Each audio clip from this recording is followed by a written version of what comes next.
Your Excellency, Prime Minister Meles, thank you. I do have 3 questions.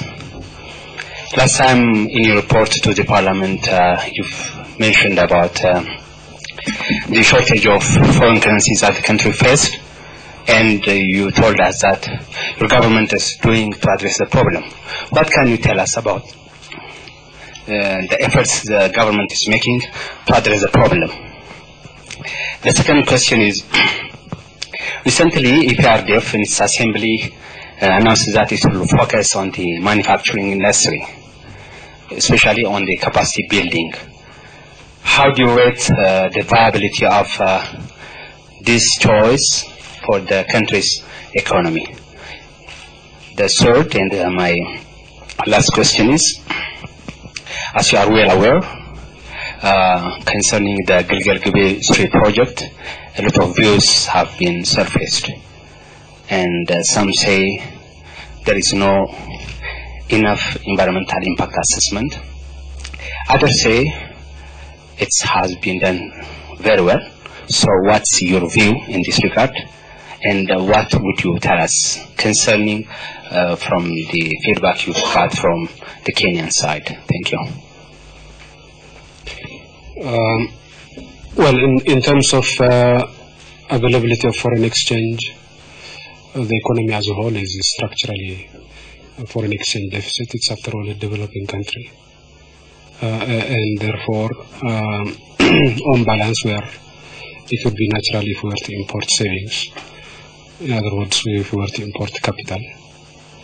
Nevertheless, the disequilibrium between demand for foreign exchange and availability of foreign exchange is less than healthy at this time, and that needs to be addressed. The gap needs to be reduced, and the government has been taking a number of steps to try and reduce the gap between supply and demand of foreign exchange. One of these methods is to let the market equilibrate the supply and demand, and that is done through depreciation of the currency. The currency has depreciated significantly in recent months, and that has to some extent positively affected the situation. In the long run, the key issue is to try to improve the generation of foreign exchange by the market, and among other things, it means that we have to improve our marketing, particularly agricultural marketing system. One of the challenges that we face this year is that in our attempt to modernize the marketing system for coffee,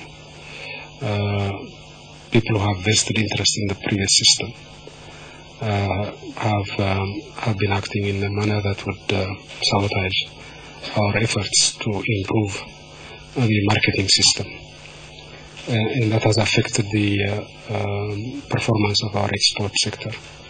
We are taking steps to make sure that the modernization of our agricultural marketing system is pursued with vigor and determination. At the same time, we need to reduce our imports. That can be done, among other things, by import substitution, encouraging import substitution. As a matter of general policy, that has been the case in the past.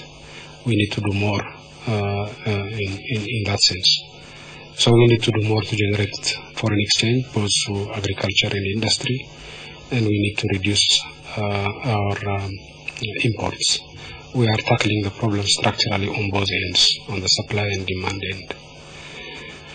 Now, with regards to the recent meeting of the Executive Committee of the EPRDF, it's true that the Executive Committee in its most recent meeting focused on manufacturing sector. That is to be expected because the previous meeting of the Leadership Council had focused on scaling up of agricultural productivity. And therefore, it was about time that we tackled industry, having tackled agriculture earlier on. And as I said earlier on, the manufacturing sector needs to be dealt with both from the point of view of its capacity to generate foreign exchange and also to substitute imports. Manufacturing has been growing robustly, but it's our opinion that it could do better. And what needs to be done to make it perform better, among other things, is to improve its production capacity. And that's the focus of our most recent meeting. As far as the Gilgil-Gibey 3 project is concerned, its environmental impact has to be viewed both in the context of the individual project and also in the context of the general development strategy of Ethiopia.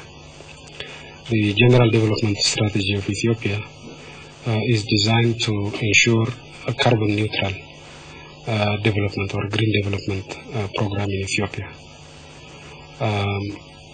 This, among other things, means that we should generate our electricity from renewable sources. We have big potential to do so. We have a potential to generate more than 60,000 megawatts of electricity from hydropower, anywhere in the vicinity of 6,000 megawatts from wind power, 1 to 2,000 megawatts from from geothermal power. So we have a huge capacity, we have a huge potential to generate electricity from renewable sources. We've been investing a lot to generate electricity from renewable sources, not only for our own domestic consumption, but also for export to neighboring countries which are not so endowed. So our electricity generation strategy is not only environmentally friendly as a whole, viewed from the point of view of Ethiopia, but it is also environmentally friendly viewed from the Horn of Africa perspective, because we expect to export electricity generated from renewable sources to countries which do not have such resources, such as Kenya, Djibouti, and Sudan. Now, in addition to that, we have developed, as I'm sure some of you are aware, a strategy to over time replace fossil fuel resources by biofuel resources. This is in its very early stage so far, but we do have that strategy, and it's consistent with our carbon neutral approach to development. We have also been involved in projects that would sequester carbon in significant amounts, mostly through reforestation programs across the country. So when we balance these three pillars of our development strategy: carbon sequestration, biofuel strategy, and generation of electricity from renewable sources, we believe that our development strategy is exemplary in its approach to the environment. That is the context within which we have to view the Gilgil-Gibey 3 project. Now, the Gilgil-Gibey 3 project in isolation is also environmentally friendly. A thorough environmental impact assessment study has been made by the government, but that was not adequate from the point of view of the financiers of the project. And therefore, the African Development Bank carried out its own environmental impact assessment study. I understand that this study is available to whoever wants to see it on the website of the African Development Bank. So in addition to the impact study by the government itself, independent financiers have also carried out their own study, and they have found this to be environmentally sustainable. As far as Kenya is concerned, some people do not know that much of the electricity generated from Gilgil-Gibey 3 is going to be exported to Kenya. We already have an agreement in principle between Ethiopia and Kenya to sell electricity generated from Gilgil-Gibey 3 project to Kenya. Indeed, at one stage, the Kenyans were eager to invest in Gilgil-Gibey 3 hydropower project itself.